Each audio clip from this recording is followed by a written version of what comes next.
Hello guys, कैसे हैं आप। Welcome back to literature information. हम लोग डिस्कशन कर रहे थे टेस्ट ऑफ द डियरबर्विलीज पे, और आज के लेक्चर में हम लोग डिस्कस करेंगे role of landscape, role of fate and chance, character analysis देखेंगे एलेक का और एंजल क्लेयर का, कि इन दोनों में कंपैरिजन क्या है और कंट्रास्ट क्या है।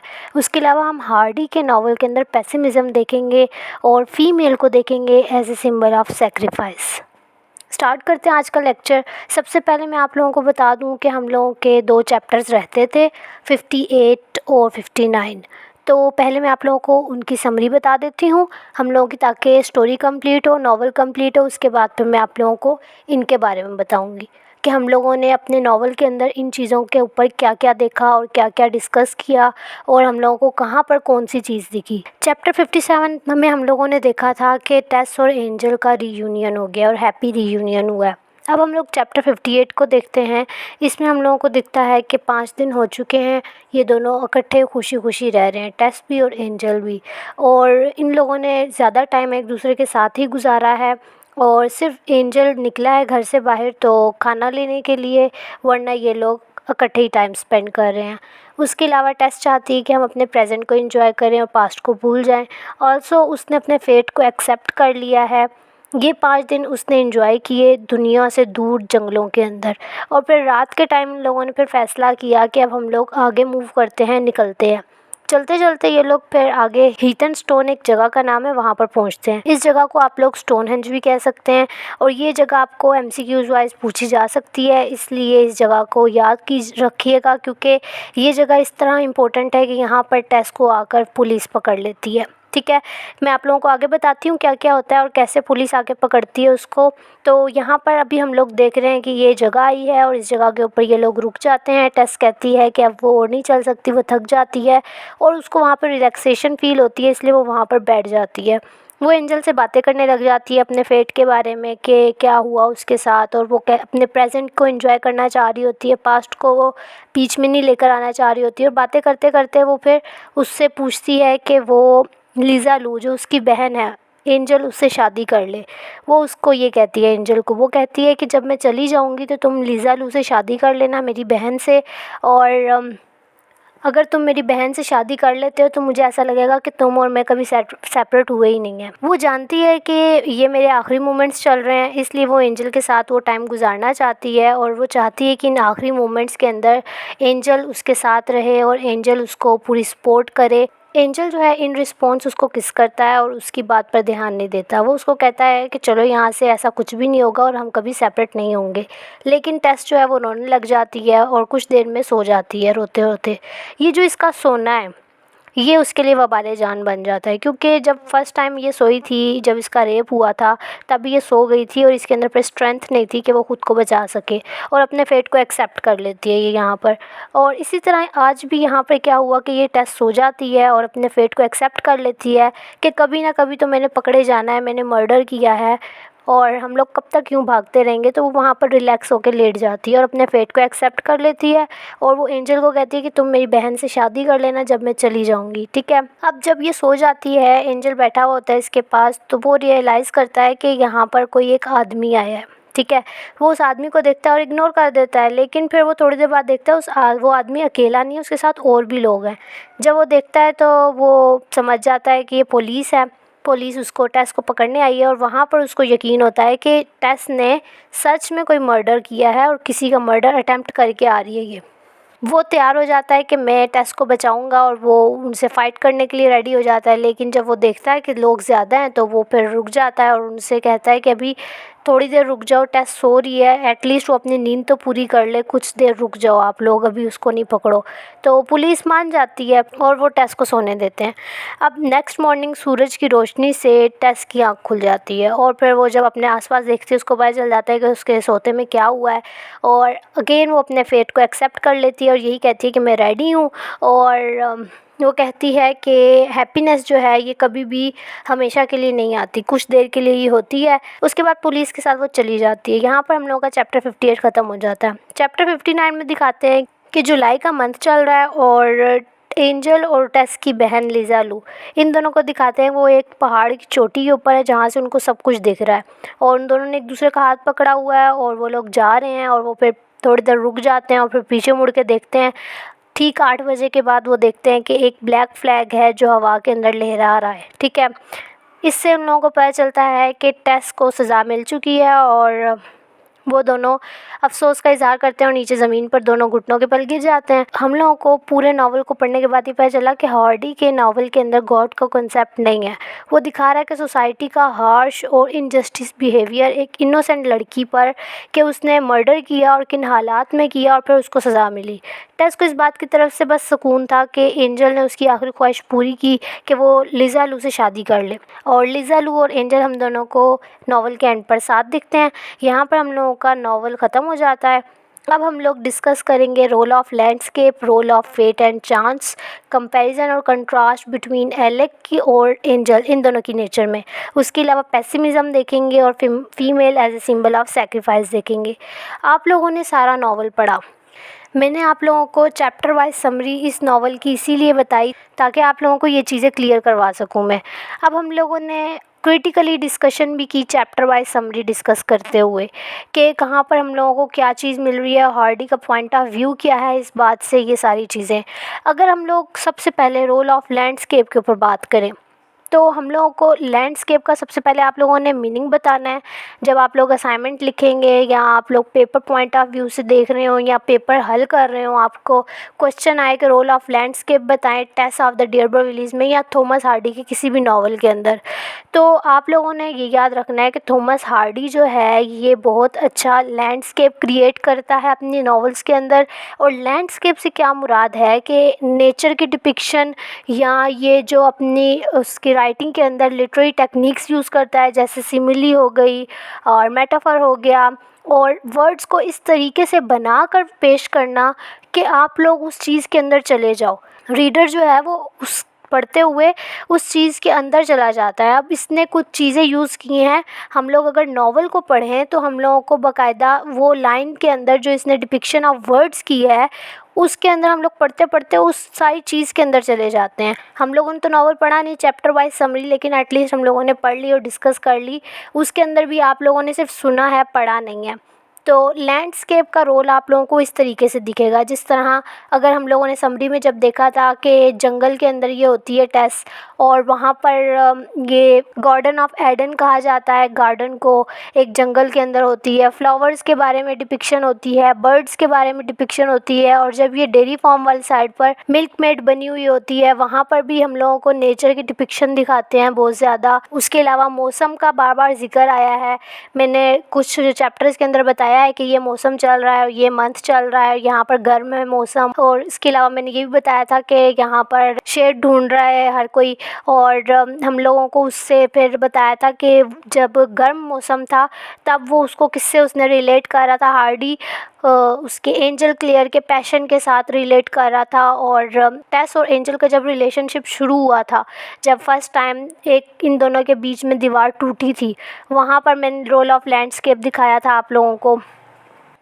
उसके अलावा हम लोगों को लैंडस्केप ऑफ डिज़ायर दिखेगा, इनर लैंडस्केप दिखेगा कि कैरेक्टर की इनर फीलिंग क्या है, उसके थ्रू हम लोगों को लैंडस्केप दिखेगा। उसके अलावा हम लोगों को नेचर के थ्रू दिखेगा, जो वर्ड्स की इसने पिक्चर क्रिएट की है उसके अंदर एक कलर डाला है, उसने अपने वर्ड्स के अंदर एक इमेज को क्रिएट करके दिखाया है, वो उसको हम लोग लैंडस्केप कहेंगे। तो आप लोगों ने लैंडस्केप को इस तरीके से बताना है। बेशक आप उसके अंदर बताएं कि आयरनी के थ्रू हम लोगों को बता रहा है रीडर को वो, या विलेज की कोई डिपिक्शन बता रहा है। अब इसने 6 जगहों का नाम मेंशन किया था अपनी इसके अंदर टेस की इस नावल के अंदर, कि 6 जगहों के ऊपर ये गई और उन 6 जगहों के बारे में फिर इसने अपने वर्ड्स जो यूज़ किए लैंडस्केप उसको बोलेंगे हम लोग, ठीक है। अब फर्स्ट इसकी जगह कौन सी थी, मारलोड, जो इसका अपना होम टाउन था, जहाँ पर इसकी ट्रेजिडी हुई, जहाँ पर दिखाया इसके बारे में कि मे डे डांस था, वहाँ पर ये किस तरीके से वेल से बाहर आई, और हम लोगों को इसकी खूबसूरती बताते हैं टेस की। इसकी हम लोगों को, वैसे तो हम लोगों ने टेस को नहीं देखा हुआ, लेकिन जब हम लोग इसका पूरा नावल पढ़ते हैं तो हम लोगों को एक पिक्चर हम लोगों के माइंड में बन जाती है, टेस कितनी इनोसेंट सी है और कितनी प्यारी है ये, और सारा हम लोगों को पता चलता है। फिर हम लोगों को अगली प्लेस बताते हैं ट्रेंट रिज, जहाँ पर ये काम करने के लिए जाती है। फिर दिखाते हैं अगली जगह टालबोट हेज है। फिर वेल ब्रिज दिखाते हैं, फ्लोर मिल्स दिखाते हैं, फ्लिंट कॉम्ब ऐश दिखाते हैं और एंड पे स्टोनहेंज दिखाते हैं, जहाँ पर इसकी ट्रेजेडी एंड हो जाती है, जहाँ पर पुलिस आके इसको पकड़ के ले जाती है। तो ये सारी जगहों के नाम भी हार्डी ने हम लोगों को क्यों बताए, और वहाँ पर जो जो एक इम्पोर्टेंट और यूनिक इवेंट जुड़ा हुआ है इन सारी जगहों के साथ। तो इसने हार्डी ने इस सारे नावल के अंदर जो हम लोगों को जगहों के नाम बताए, नेचर का दिखाया, विलेजेस का दिखाया, कैरेक्टर के अंदर का दिखाया कि उसकी इनर फीलिंग क्या है, उसकी डिज़ायर क्या है, उसका फेट क्या है, और सब कुछ, ये सब कुछ हम लोगों ने रिलेट करना है लैंडस्केप के साथ। लैंड से आप लोगों ने याद रखना है जगहों के नाम, और उन जगहों के ऊपर जो जो इवेंट्स हुए, जो जो चाहे उसका हैप्पी मोमेंट था, चाहे उसकी ट्रेजेडी हुई, चाहे उसका डाउनफॉल हुआ, जो भी इवेंट हुआ, जैसे हॉर्स की डेथ हुई, इसके फादर का एक्सीडेंट हुआ, इसके अलावा जब एंजल क्लियर के साथ इसकी सेपरेशन हुई, एंजल क्लियर के साथ जब इसकी रिलेशनशिप स्टार्ट हुआ, और जहाँ पर इसके बेबी की डेथ हुई और इसने एक विंटर सीज़न गुजारा अकेले, वो इसकी सफरिंग हम लोग बता रहा था। उसके अलावा हम लोगों को दिखा एलेक ने जहाँ पर इसका फ़र्स्ट टाइम इसको सिड्यूस किया, और जब एलेक इसको अपनी मदर से मिलवाने लेकर जाता है, वहाँ का इवेंट सारा। तो सारा ये सब कुछ जो है लैंडस्केप के अंदर आ रहा है। अब नेक्स्ट मैं आप लोगों को बताती हूँ role of fate and chance. Fate से आप लोगों को पता चल रहा होगा कि हमारा नसीब, हमारी किस्मत, और चांस से क्या मुराद है, आप लोग सोच में होंगे। चांस आप लोग इस तरीके से बताएंगे कि जो यूज़ ऑफ टेक्निक्स है ना नावल के अंदर, जो प्लॉट हम लोगों के पास बन रहा है, उसको हम कहेंगे चांस, कि कैसे हम लोगों की स्टोरी एक कैरेक्टर की विल है या नहीं है, उसका दिल है एक जगह पर जाने को या नहीं है, फिर भी उसकी प्लॉट जो है, उसकी सफरिंग, उसकी ट्रेजेडी या उसका फेट उसको उस तरफ लेकर जा रहा है। हम लोग कहते हैं ना बाय चांस ऐसा हो गया, तो इस तरीके से, ठीक है। उसके एक बंदे की विल नहीं है वहाँ जाने की, लेकिन फिर भी उसको हालात, उसकी सिचुएशन उसको उस तरफ लेकर चली जाती है। अब हम लोग role of fate and chance किस तरीके से देखेंगे इसके अंदर, कि हार्डी जो है, मैंने आपको बताया कि उसका गॉड के ऊपर तो कोई उसने दिखाया ही नहीं है अपने नावल के अंदर कहीं पे भी, कि कोई गॉड का कोई रोल है इसके अंदर या क्या। फेट का दिखाया कि जो फेट आप लोग जिस पर यकीन कर लेंगे ना कि ये मेरा फेट है, फिर आपकी जो आगे चीज़ें होंगी ना उसी हिसाब से होंगी। सब होता है यकीन के ऊपर, आपका जिस चीज़ के ऊपर यकीन है तो वो होगा। अगर आप लोग खुद कोशिश करेंगे कि मेरा ये फेट नहीं है, मैं अपने फेट को खुद बनाऊंगी, तो आप लोगों का फेट वैसा होगा। मतलब अब लोग कहते हैं कि जी नसीब में था, किस्मत में था, इसलिए ऐसा हो गया। अगर एक बंदा कोशिश करेगा अपने हालात संवारने के लिए, तो उसकी कोशिश से अगर अब दो रास्ते होते हैं, या तो रिज़ल्ट मिलते हैं या रिज़ल्ट नहीं मिलते, या बंदा पास होता है या फेल होता है। तो अगर पास हो जाता है तो वो अपने फेट को चेंज कर रहा है वहाँ पर, और अगर फेल हो जाता है तो वो भी लोग क्या कहते हैं कि चलो हम लोगों ने कोशिश की, नसीब में था, ऐसा ही हुआ। लेकिन उसका ये मतलब नहीं कि हाथ पे हाथ धर के बैठ जाओ। अगर आप लोगों के नसीब में वो नहीं था, इसका मतलब उससे अच्छा कुछ है। मतलब आपकी जैसी सोच होगी वैसा ही सब कुछ होगा। तो इस नावल के अंदर हम लोगों को फेट का इस तरीके से बताया है। सबसे पहले आप लोगों ने, जैसे मैंने आपको बताया, कि डेफिनेशन लिखनी है रोल ऑफ फेट की, रोल ऑफ चांस की, कि ये होता क्या है। उसके बाद आगे आप लोगों ने नावल के साथ रिलेट करके बताना है कि फेट हम लोगों को कहाँ कहाँ दिख रहा है। अब मैं आप लोगों को रिलेट करके बताने लगी हूँ, समरी आप लोगों को क्लियर है।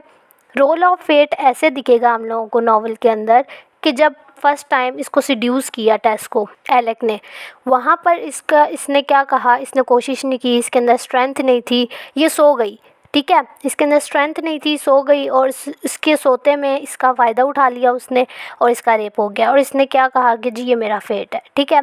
उसके बाद उससे पहले, सिड्यूस करने से पहले, जब ये घर में थी, जब इसके फादर का एक्सीडेंट हुआ और इसको घर से बाहर निकलना था, तब इसका फेट दिखाया हम लोगों को कि इसका यकीन था स्टार्स के ऊपर। अपने भाई से भी इसने डिस्कशन की, और वहाँ पर भी इसने कहा जी ये मेरा फेट है, ठीक है। उसके बाद लास्ट के ऊपर भी हम लोगों को दिखा, अभी जो मैंने आप लोगों को समरी बताई, उसके अंदर भी इसने क्या एक्सेप्ट किया, जी ये मेरा फेट है। अगर ये थोड़ी सी कोशिश करती, अगर ये थोड़ा सा कुछ करती, तो ये अपना फेट बदल सकती थी। तो हार्डी ने हम लोगों को फेट के बारे में यही बताया कि फेट जो है वो उसको ना, हार्डी को लोगों से मोहब्बत थी, लेकिन उसको लाइफ की सफरिंग, सोसाइटी का इनजस्टिस, हार्श ट्रूथ्स जो उसने अपनी नॉवल के अंदर दिखाए अपने कैरेक्टर्स के ऊपर, उसको इन चीज़ों से मसला था। वो कहता था कि ये चीज़ें जो हो रही हैं लोगों के साथ, ये नहीं होनी चाहिए। लोगों के साथ उसको मोहब्बत थी, लेकिन ज़िंदगी से उसको नफ़रत थी। जो ज़िंदगी के अंदर अप्स एंड डाउन्स आते हैं और फिर लोग कहते हैं, कुछ लोग, उसने मतलब एक डार्कर साइड दिखाई सोसाइटी की, कि फेट को लोग लेके बैठ जाते हैं कि जी ये मेरा नसीब था इसलिए ऐसा हो गया, अगर मेरे नसीब में होगा ऐसा तो ऐसा हो जाएगा। अब एक बंदे ने जॉब करनी है, वो कहे कि जी मैं यहाँ पर बैठा हुआ हूँ और मैं दुआएं कर रहा हूँ, मुझे जॉब मिल जाएगी, अगर मेरे नसीब में हुआ तो जॉब मिल जाएगी। और दूसरी तरफ एक बंदा है, वो अपनी मेहनत कर रहा है और उसको जॉब के लिए वो दुआएं भी कर रहा है और कोशिश भी कर रहा है, तो उसको जॉब कैसे नहीं मिलेगी? एट लीस्ट अगर उसको जॉब नहीं मिलती, उसका एक्सपीरियंस तो हो रहा है ना लोगों से डीलिंग का, चीज़ों का, ना कि उस बंदे की तरह जो एक जगह बस बैठ गया, मेरे नसीब में हुआ तो मुझे मिल जाएगा। आप जब तक कोशिश नहीं करोगे तब तक आपको कुछ नहीं मिलेगा, ठीक है। तो ये role of fate and chance एक तरह का बताया है हार्डी ने इस नावल के अंदर, कि आपका यकीन जैसा होगा ना वैसा ही सब कुछ होगा। आपका यकीन है कि आप लोग अच्छे मार्क्स लेंगे, आप लोग कोशिश करेंगे तो आपको अच्छे मार्क्स मिल जाएंगे। सॉरी, ये मैं आगे चली गई। यहाँ पर आगे हम लोग डिस्कस करेंगे चांस को। चांस हम लोग फेट को डिस्कस कर लिया। चांस हम लोगों को ये प्लॉट दिखाया है कि किस तरीके से कौन से वाक़या हम लोगों को आगे लेकर चल रहे हैं, और विल नहीं है एक कैरेक्टर की, लेकिन फिर भी वो उस जगह पहुंच जाता है। जैसे अब एलेक के साथ उसका दोबारा मिलना, टेस का, एक दफ़ा वो एंजल से दूर चली गई, एंजल उसको छोड़कर चला गया, उसके बाद फिर एलेक दोबारा आया उसकी ज़िंदगी में। वो नहीं चाहती थी, लेकिन फिर भी वहाँ पर भी इसने अपने फेट को एक्सेप्ट किया, और वहाँ पर भी इसकी विल नहीं थी एलेक्स से दोबारा मिले, एलेक्स से हेल्प ले, लेकिन हो गया सब कुछ, ठीक है। यहाँ पर हम लोगों को एक तरह का हार्डी ने ये भी दिखाया है कि इंसान जो मर्ज़ी कर ले, लेकिन जो उसके नसीब में, जो उसकी किस्मत में लिखा गया है ना, वो उसको चेंज नहीं कर सकता। एक इंसान की जो विल होती है वो उसके ख़िलाफ़ नहीं जा सकता, कि जो इंसान की विल है वो फ्री नहीं है, ठीक है। उसका कंट्रोल अपनी डेस्टिनी के ऊपर नहीं है। ये हार्डी ने बताया इस नावल के अंदर, ठीक है। लेकिन मेरा मानना यही है कि जब तक आप कोशिश नहीं करोगे तब तक कुछ नहीं होगा। आप इस तरीके से हाथ पे हाथ धर के बैठ जाओ कि मेरे नसीब में था इसलिए हो गया। कोशिश भी करनी चाहिए। आगे चलते हैं, कंपैरिजन कंट्रास्ट देख लेते हैं एलेक डियरबरविलिस का और एंजल क्लियर का। एलेक डियरबरविलिस ये एक कैरेक्टर है हमारे पास जो एक मर्चेंट का बेटा है। 24 इयर्स इसकी एज थी, और डियरबरविलिस जो इसका नाम है एंड पे, ये एक फैमिली से लिया हुआ था इसके फादर ने, खुद ये लोग डियरबरविलिस नहीं थे। एलेक हम लोगों को दिखा रहे हैं बिल्कुल ऐसे ही जैसे सैटर्न होता है, शैतान। पैराडाइज लॉस्ट अगर आप लोगों ने पढ़ी हो, उसके अंदर मिल्टन ने जो सैटर्न की अपीयरेंस बताई है और जो सैटर्न के सारे बताई हैं चीज़ें, बिल्कुल एलेक ने वैसे ही किया। एलेक जो था इसकी ऐसे ही था, ये हैंडसम था और अपने जो इसका इनहेरिटेंस था, इसके फादर ने जो बिल्ड किया हुआ था उसको एंजॉय कर रहा था। मतलब आज के दौर में आप लगा लें कि सही इसके ब्रांड की चीज़ें पहनना और गाड़ी बंगला सब कुछ होना, और बस इंजॉय करना, पैसों से ऐश करना और लोगों को नीचे करके देखना। मतलब जो गरीब लोग हैं उनको तो ऐसे जूतों की वो मैल समझना। इसने इन उसको टेस को भी ऐसी अपनी मिस्ट्रेस बनाया हुआ था और उसको एज ए मेड ही लेता था ये। और उसके अलावा ये एलेक ऐसे ही था, हर लड़की की जो सिंगल लड़कियां होती हैं ना, उनके दिल में ये ऐसे ही था कि ऐसा बंदा होना चाहिए। मतलब ये शाइनी था, इसका ऊपर से देखने पे सब कुछ, लेकिन अंदर से एम्प्टी था, ठीक है। इसकी नेचर ऐसी थी एलेक की। इन कंट्रास्ट अगर हम लोग एंजल क्लियर को देखें तो ये एक क्लर्जी मैन का बेटा था, और इसके दूसरे जो भाई थे वो लोग सब, उन लोगों ने स्कूल में भी पढ़ा था और वो लोग अच्छे पार्सन्स भी बने। लेकिन एंजल क्लियर का कुछ रिलीजियस बिलीफ के ऊपर इतना ध्यान नहीं था, और ये थोड़ा मुख्तलिफ था और ये चाहता था कि मैं फार्मर बनूं, ठीक है। ये एक बिजनेसमैन बनना चाहता था, इसका रिलीजियस साइड पर इतना ध्यान नहीं था। और ये इसका दिखाया कि ये जो है एक खुददार इंसान था, इसके अपने प्रिंसिपल्स थे और ये एक इंडिपेंडेंट मैन था, ठीक है। एलेक डियरबर्विलिस की तरह ये बिल्कुल नहीं था कि बस एंजॉय करना, लेज़ी और सब कुछ। और एंजल क्लियर जो था, इसकी ये खुददारी, इसके प्रिंसिपल्स जो थे, बाकी जो फार्म के अंदर लेडीज़ थी, मिल्कमेड्स थी, उनका भी दिल इसने जीत लिया था इन्हीं प्रिंसिपल्स की वजह से।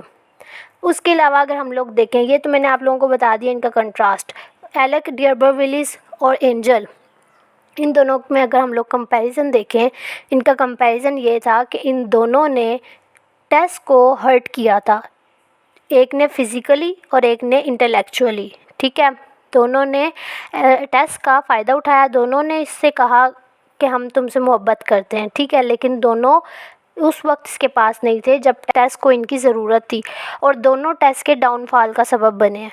जब एलेक फ़र्स्ट टाइम इसके पास आया था और एलेक ने इसको हर्ट किया, किस तरह थ्रू वर्ड्स भी इसने हर्ट किया। फ़र्स्ट टाइम इसने कहा कि जी तुम्हारी मदर ने तुम्हें नहीं बताया कि एक मैन जो है वो सिड्यूस कर सकता है, तुम्हारी मदर ने तुम्हें तुम्हारे ख़तरों के बारे में तुम्हें नहीं बताया। वहाँ पे इसने हर्ट किया टेस को। उसके अलावा इसने एक सैटर्न से, जो मैंने आप लोगों को बताया, सैटर्न से रिलेट किया एलेक की नेचर को। वो इस तरह के सैटर्न जो था उसने भी बिल्कुल ऐसे ही किया था, एक्सेप्ट किया था अपने बैड साइड को पैराडाइज लॉस्ट के अंदर, कि मैं बुरा हूँ, मैंने बुरे काम किए हैं, लेकिन उसके अंदर रिपेंटेंस नहीं थी, शेम उसके अंदर नहीं थी बिल्कुल भी। मतलब उसने एक्सेप्ट किया, और फ्रैंकनेस बिहेवियर के अंदर उसने एक्सेप्ट किया कि एक आप तो गलती कर रहे हो, उसको खुशी खुशी एक्सेप्ट भी कर रहे हो, और उसके ऊपर आपको कोई गिल्ट भी नहीं है। तो एलेक इस तरह का था। ठीक है, उसने इस तरह किया। और एंजल क्लियर जो था, इसने क्या किया कि उसने एक तो पहले उसको सब बाग दिखाए टेस को। टेस ने कहा कि मेरे अंदर फ्लॉज हैं, इसने एंजल क्लियर ने देखने से मना कर दिया सब कुछ।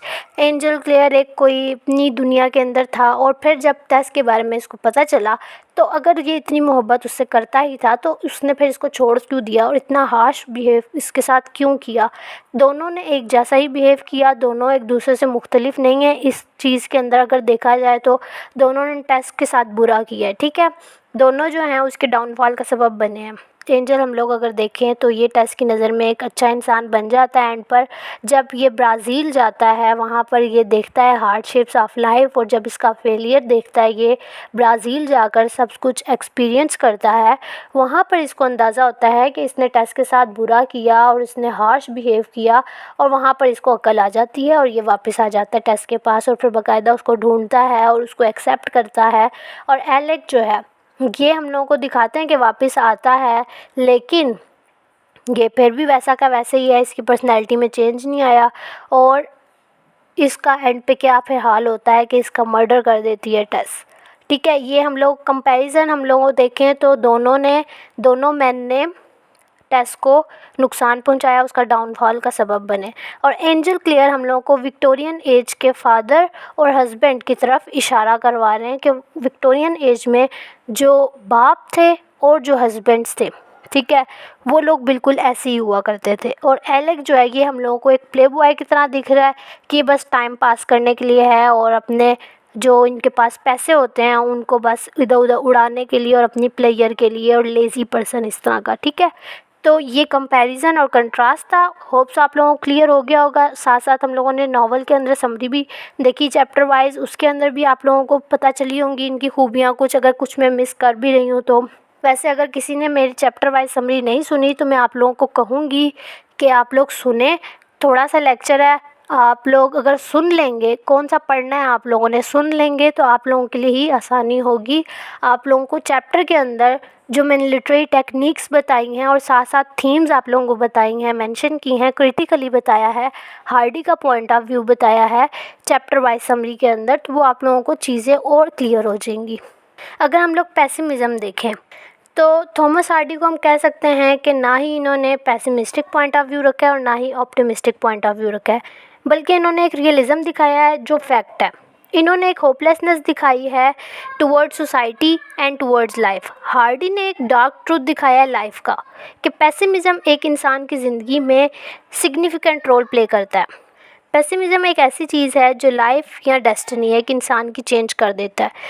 हार्डी ने टेस की लाइफ में पेसिमिज्म दिखाया है कि वो पावरलेस कैरेक्टर है, पर इतनी पावर रखती है कि वो रीडर के माइंड और हार्ट तक जा सके। पेसिमिज्म को हम अगर डिफ़ाइन करें, जैसे मैंने आप लोगों को बताया कि फ़र्स्ट ऑफ़ ऑल आप लोगों ने डेफिनेशन ऐड करनी है कि पेसिमिज्म, लैंडस्केप, फेट, चांस, ये सब कुछ होता क्या है। उसके बाद आप लोगों ने नॉवल के इंसिडेंट्स के साथ रिलेट करके चीज़ें बतानी है, ठीक है। पेसिमिज्म को अगर हम लोग डिफ़ाइन करें तो ये एक इंसान की वर्स्ट सिचुएशन होती है, एक तरह की वे ऑफ थिंकिंग होती है, होपलेसनेस कह सकते हैं आप लोग इसको। जो इंसान पेसिमिस्ट होता है ना, वो चीज़ें नेगेटिवली लेता है और नेगेटिव पॉइंट ऑफ व्यू ही रहता है उसका पूरी ज़िंदगी। पेसिमिस्ट वो बंदा होता है जिसको कोई उम्मीद नहीं होती कि कोई खुशी होगी या अच्छा इवेंट होगा उसकी ज़िंदगी के अंदर। उसकी इंसान की साइकी ऐसी हो जाती है कि वो हमेशा वर्स्ट या नेगेटिव वे में ही चीज़ों को एक्सपेक्ट करता है। अब इस नॉवल में सबसे पहले टेस के पेरेंट्स हम लोगों को दिख रहे हैं, वो नेगेटिव रोल प्ले कर रहे हैं। वो अपनी बेटी को खुद ऐसे आई कैंडी बनाकर पेश करते हैं कि उसकी तरफ तमाम लोग अट्रैक्ट हों और वहाँ से उसकी फिर लाइफ जो है वो ख़राब होना शुरू हो जाती है। जब फर्स्ट टाइम टेस जाती है उस पार्टी के अंदर जहाँ पर एलेक उसको सिड्यूस करता है, वहाँ पर उसके parents first of all negative role play करते हैं कि वो अपनी बेटी को इस तरह आई कैंडी बनाकर भेज रहे हैं वहाँ पर, ताकि जाके वो अमीर लोगों को अपनी तरफ अट्रैक्ट करे, कोई जेंटलमैन उसको पसंद करे और फिर वो उसको अपने साथ ले जाए, उससे शादी कर ले। और वो जेंटलमैन जो है वो टेस के थ्रू टेस की फैमिली की भी फाइनेंशियली हेल्प करे। ये उसके माँ बाप की सोच थी और ये उसके माँ बाप एक्सपेक्ट कर रहे थे, अपनी बेटी की ब्यूटी को यूज़ कर रहे थे वो। और उनको ये दिखाया हार्डी ने कि उनकी बेटी जो थी, जो इनोसेंट थी, वो अपने माँ बाप की वजह से कैसे फंस गई, आई कैंडी बन के गई। एक रोल प्ले किया उसने अच्छी दिखने का, अट्रैक्टिव दिखने का। बेशक वो आई कैंडी ना भी बन के जाती, लेकिन उसका फेस इतना इनोसेंट था, इतनी वो अट्रैक्टिव लगती थी कि वो वैसे ही लोगों को अपनी तरफ अट्रैक्ट कर लेती थी। लेकिन इसके माँ बाप ने स्पेशल इसको तैयार करके भेजा उस पार्टी पर जहाँ पर एलेक ने इसको सिड्यूस कर लिया, ठीक है। तो फर्स्ट ऑफ ऑल इसके माँ बाप जो हैं, इसके पेरेंट्स जो हैं, वो नेगेटिव रोल प्ले करते हुए दिखे हम लोगों को नॉवल में। नेक्स्ट हम लोगों को दिखा सोसाइटी। सोसाइटी जो थी उसकी तरफ से हम लोगों को पेसिमिज्म दिखाया नॉवल के अंदर। वो कैसे जब ये प्रेग्नेंट हो जाती है और फिर ये चर्च वगैरह जाती है, वहाँ पर सोसाइटी इसके ऊपर बातें करती है, वहाँ पर हम लोगों ने सोसाइटी का नेगेटिव रोल देखा और पेसिमिज्म की तरफ वाक़यात जाते हुए हम लोगों को दिखे। उसके अलावा जब सोसाइटी ने इसको, जब एंड पे इसको एग्जीक्यूट कर दिया गया था, फांसी हो गई थी टेस को, वहाँ पर सोसाइटी का हम लोगों को एक हार्श बिहेवियर, एक इनजस्टिस, इनइक्वालिटी हम लोगों को दिखी कि एक इनोसेंट लड़की थी, उसने मर्डर किया। क्यों किया, किन हालात में किया, इसके पीछे कोई उन लोगों ने रीज़न जानने की कोशिश ही नहीं की और सज़ा भी टेस को ही मिली। इसके अलावा टेस का बैड एक्सपीरियंस जो था उसके पास्ट में, ये भी उसकी लाइफ में पेसिमिज्म लेकर आया। जब वो हैप्पी टाइम उसका चल रहा था एंजल के साथ, वो खुश नहीं हो सकती थी, वो एंजॉय नहीं कर सकती थी, बल्कि उसको यही फ़िक्र लगी रहती थी कि मेरा पास्ट एंजल के सामने ना आ जाए। यहाँ पे हम लोगों को पेसिमिज्म दिखा। उसके अलावा पेसिमिज्म जो है हम लोगों को ये भी दिखाते हैं कि एक लोनलीनेस की हम लोगों को थीम की तरफ लेकर जाता है, यहाँ सस्पिशन की थीम की तरफ हम लोगों को लेकर जाता है। इस तरह के वाक़यात, इस तरह के हालात पैदा हो जाते हैं पेसिमिज्म की वजह से कि फिर लोग जो हैं वो सस्पिशियस नज़र से आप लोगों को देखते हैं। इंसान जो है वो अकेला अकेला रहता है। पेसिमिज्म की ये भी निशानी है। और पेसिमिज्म हम लोगों को नॉवल में इस तरह भी दिखता है, जब एंजल उसकी तरफ अफेक्शन शो करवा रहा होता है तो टेस जो है उसको रिजेक्ट करती है, वहाँ पे हम लोगों को पेसिमिज्म दिखता है। उसके अलावा जब टेस की शादी की बातें हो रही थी, वहाँ पर टेस के माइंड में हम लोगों को दिखा कि पेसिमिज्म उसके माइंड में था। उसके माइंड में एक डर था कि मेरा पास्ट उसके सामने ना आ जाए। वहाँ पर भी वो नेगेटिव ही एक्सपेक्ट कर रही थी चीज़ों को कि इस तरह होगा, मेरा पास्ट खुल जाएगा। और जब लोग फिर इसके ऊपर आके बातें कर रहे थे कि ये तो मिस्ट्रेस है उसकी एलेक की, वहाँ पर हम लोगों को पेसिमिज्म दिखा। तो ये सारी चीज़ें जो हैं हम लोगों को समरी डिस्कस करते हुए चीज़ें दिखी। उसके अलावा हम लोगों को साइकी दिखी कि साइकी इंसान की ऐसी हो जाती है, बेशक उसके साथ अच्छा कर भी रहा हो अगला बंदा, लेकिन उसको ऐसे ही लगता है कि ये मेरे साथ अच्छा नहीं कर रहा। अब टेस की भी साइकी ऐसी ही हो गई थी पेसिमिज्म की वजह से कि एंजल को वो ऐसी फील कर रही थी कि इसका जो लव है मेरे लिए ये टेम्परेरी सा है, मैं सिर्फ टेम्परेरी सी हूँ, ये भी टाइम पास करने के लिए आया है एलेक की तरह, ठीक है। तो वहाँ पर इसकी साइकी हम लोगों को दिखाई, पेसिमिज्म की वजह से ये सब कुछ हुआ। और हार्डी के नावल में हम लोगों को पेसिमिज्म बहुत दिखेगा, क्योंकि ये खुद भी इसी तरह थे। इनके नावल के अंदर पेसिमिज्म हम लोगों को, मैंने स्टार्ट में इनकी बायोग्राफी डिस्कस करते हुए आपको बताया था फर्स्ट लेक्चर में, टेस ऑफ द डियरबरविलीज के ऊपर जो है, उसमें हम लोगों ने इनकी बायोग्राफी में डिस्कस किया था पेसिमिज्म सारा। तो पेसिमिज्म इनके कैरेक्टर्स के अंदर दिखता है। इनके मेन कैरेक्टर्स हम लोगों को पावरलेस दिखते हैं, होपलेसनेस दिखती है, लोनलीनेस दिखती है, ये सारी चीज़ें हम लोगों को इनके कैरेक्टर्स के अंदर दिखती हैं। अगर हम एनालिसिस करें तो टेस की पूरी लाइफ चेंज हो गई पेसिमिज्म की वजह से। टेस के थ्रू हार्डी ने ह्यूमन सफरिंग बताई, वर्स्ट फेट बताया, स्ट्रिक्ट रूल्स दिखाए फैमिली के, जिस तरह फैमिली के स्ट्रिक्ट रूल्स थे तभी इसको आई कैंडी बनकर जाना पड़ा। फीमेल डिस्टिंक्ट बताई, इसकी साइकी बताई, मिस फार्चून बताया। तो टेस के थ्रू पेसिमिज्म को इन सारी चीज़ों के अंदर हार्डी ने डिफ़ाइन किया है, ठीक है। जो भी इसके साथ ट्रेजिडी हुई, इसका डाउनफॉल हुआ, वो सब कुछ टेस के थ्रू, अपने मेन कैरेक्टर के थ्रू हार्डी ने हम लोगों को बताया। एक तरह से पेसिमिज्म के थ्रू उन्होंने एक डार्क साइड दिखाई हम लोगों को लाइफ की, ठीक है। ये सब बताया, सब कनेक्ट किया पेसिमिज्म के साथ उन्होंने। अब अगर हम लोग देखें तो पेसिमिज्म को कनेक्ट कर रहा है हार्डी इन तमाम चीज़ों के साथ, ठीक है। तो हम लोगों को एंड पर रिज़ल्ट क्या मिल रहा है कि अगर आप हिम्मत हार जाते हो तो आप लोगों का फेट वैसे ही होगा जैसा फिर आगे होगा सीन, ठीक है। जैसे मैंने आगे भी आप लोगों को बताया कि एलेक जब उसको सिड्यूस कर रहा था, वहाँ पर अगर फर्स्ट टाइम ही वो कोशिश करती टेस, तो वहाँ से वो बचकर भाग सकती थी। लेकिन उसने फेट को एक्सेप्ट कर लिया कि मेरे अंदर स्ट्रेंथ नहीं है, वो वहाँ से भाग ही नहीं सकी, ठीक है। और उसने फेट को चुप करके एक्सेप्ट कर लिया। उसके बाद आगे हम लोगों को जितने भी वाक़यात दिखे, उसकी सफ़रिंग दिखाई, होपलेसनेस दिखाई, उसका अकेलापन दिखाया, उसकी फ़ैमिली के अंदर भी उसके लिए जगह नहीं थी। जब एंजल उसको छोड़कर चला गया तब वो अकेली थी। तो हर जगह उसने अकेले हर चीज़ का सामना किया। वहाँ पर भी तो उसने मेहनत की ना, वहाँ पर उसने क्या किया कि ये मेरा फेट है, ये मेरा फेट है, नहीं, उसने वहाँ मेहनत की, उसने हर चीज़ का मुकाबला किया। लेकिन जब फर्स्ट टाइम ही अगर वो मुकाबला कर लेती, वहाँ पर हम लोगों को उसकी एक इनोसेंस दिखाई कि उसको अपने आने वाले डेंजर हालात का नहीं पता था कि क्या हो सकता है उसके साथ।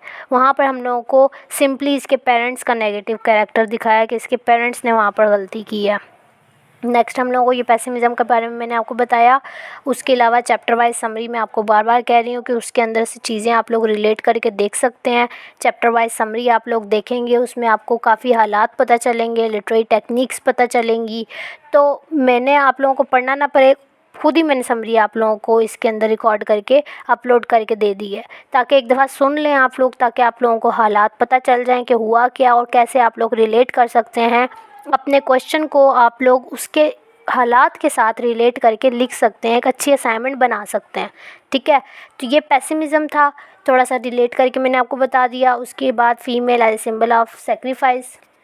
अब अगर हम लोग female as a symbol of sacrifice देखें तो हम लोगों का मेन कैरेक्टर टेस। सबसे पहले आप लोगों ने टेस के बारे में बताना है इसके अंदर कि टेस एक इनोसेंट सी लड़की थी, वो वाइज थी, अक्लमंद थी, लेकिन उसको हालात का सामना नहीं करना आया। फ़र्स्ट टाइम जब वो घर से बाहर निकली अपने घर वालों के लिए फाइनेंशियली हालत ठीक करने के लिए, फैमिली को सपोर्ट करने के लिए, वहाँ पर फ़र्स्ट ऑफ़ ऑल इसका सिंबल ऑफ सेक्रीफाइस दिखाया कि जब उसके हॉर्स की डेथ हो गई, उसको घर से बाहर निकलना पड़ा। उसके फादर का एक्सीडेंट हो गया और कोई नहीं था उनके हालात संभालने के लिए, उसको घर से निकलना पड़ा। वहाँ पर सिंबल ऑफ सेक्रीफाइस हम लोगों को फर्स्ट टाइम दिखी टेस, ठीक है। पहले आप लोगों ने सिंपली दिखाना है टेस के बारे में कि वो एक सिंपल सी इनोसेंट सी लड़की थी।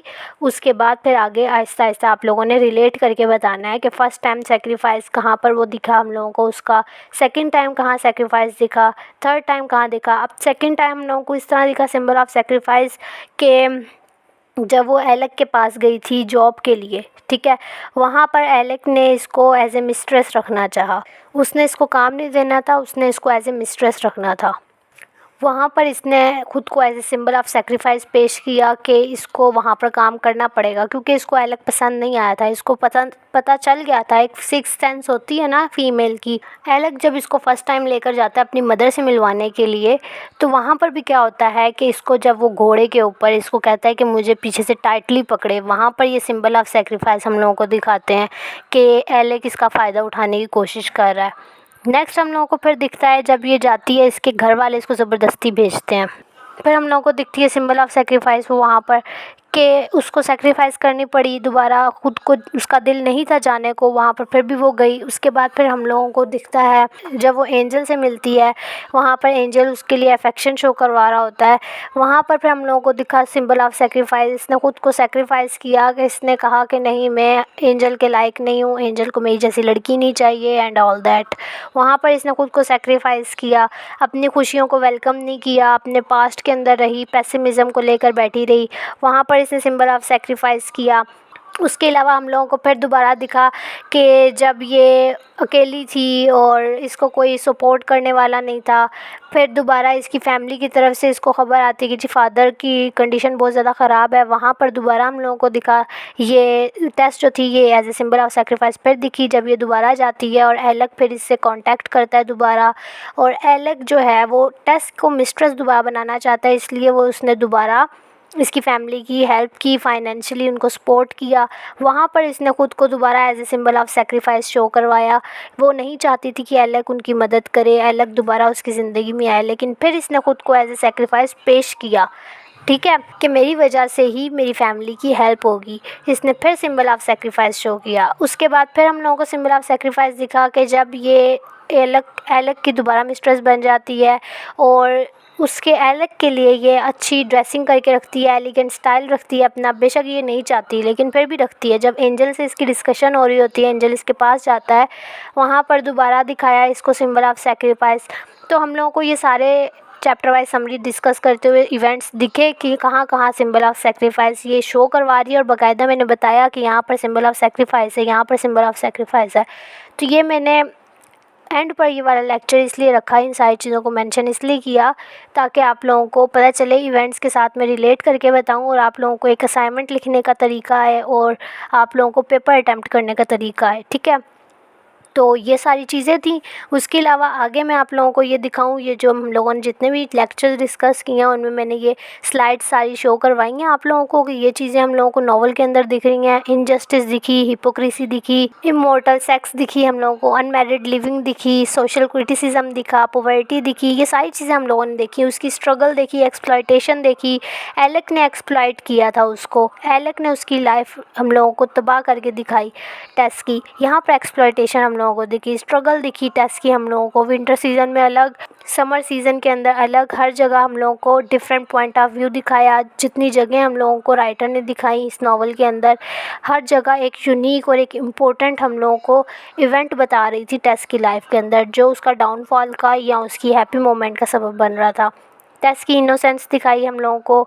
उसके अलावा ये सारी थीम्स मिली जो मैंने आप लोगों को दिखाई थी, economical inequalities, social injustice, pessimism, woman miseries, fate and free will, ये सारा भी हम लोग डिस्कस करके आए हैं। मेल प्रीडोमिनेंस, सेक्सुअल हरासमेंट, ये अलग हम लोगों को शो करवा रहा है। मॉडर्निज़म इस तरह आएगा कि हम लोग आज का इंसान बिल्कुल ऐसे ही दिखेगा। नॉलेज वर्सेस इग्नोरेंस हम लोगों को ये भी दिखेगा कि एंजल जो था उसके पास नॉलेज थी लेकिन इग्नोरेंस उसके अंदर भी थी कि उसने टेस्ट को एक्सेप्ट करके फिर दोबारा उसने उसको छोड़ दिया अकेला। फिर होपलेसनेस दिखी, फिर नेचर दिखी, फॉरगिवनेस दिखी। ये सारा आज का लेक्चर था। मिलते हैं नेक्स्ट लेक्चर के अंदर, तब तक अपना ख्याल रखें। वीडियो पसंद आए तो वीडियो को लाइक करें, शेयर करें और चैनल को सब्सक्राइब करना मत भूलिएगा। अल्लाह हाफिज़।